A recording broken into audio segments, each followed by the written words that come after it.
ভয়াবহ দুর্ঘটনা। সান্তাহারের ঠিক অপোজিটেই এই বাগবাড়ি এলাকায় আজকের এই দুর্ঘটনায় শতাধিকের বেশি মানুষ আহত হয়েছে এখন পর্যন্ত জানতে পারছি। এবং এখানে এই মুহূর্তে যদি আমি দর্শকদের একটু দেখাই, একদম ট্রেনের যে লাইন পুরোটাই উপড়ে পড়ে রয়েছে। কি অবস্থা দেখা যাচ্ছে ভাই, একটু বলেন তো। ভাই অবস্থা তো হেবি খারাপ।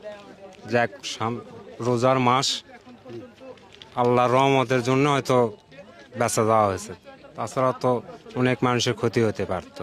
অনেক মানুষের এখন পর্যন্ত কেমন ক্ষয়ক্ষতি হয়েছে মনে হচ্ছে? তো ভালোই হয়েছে, অনেক খারাপ তো মানুষের। হ্যাঁ, অনেক মানুষের মানে এই জাতীয় বিপর্যয় তো ইতিপূর্বে আমরা দেখি নাই।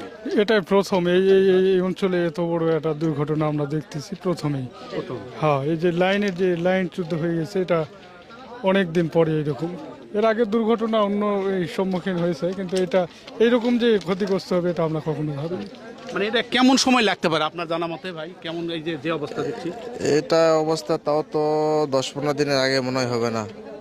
ঈদের আগে মনে হয় না ঠিক হবে স্যার। ঈদের আগে মনে হয় না হয় ঠিক হবে। স্যার, এটা আমরা না, এটা একটা রেলমন্ত্রীকে মানুষের বলবো- অনেকটা একটা দুর্ভোগ। স্যার, আর সামনে স্যার, ঈদ আমরা রেলমন্ত্রীকে বলবো এই কাজটা যেন দ্রুত সমাধান করে। আমরা এই অনেক মানুষের সমস্যার সমাধান এখানে আছে, 8 জেলার মানুষ এখানে চলাফেরা করে, তাদের সমস্যার সমাধান যেন দ্রুত করে রেলমন্ত্রীকে আমরা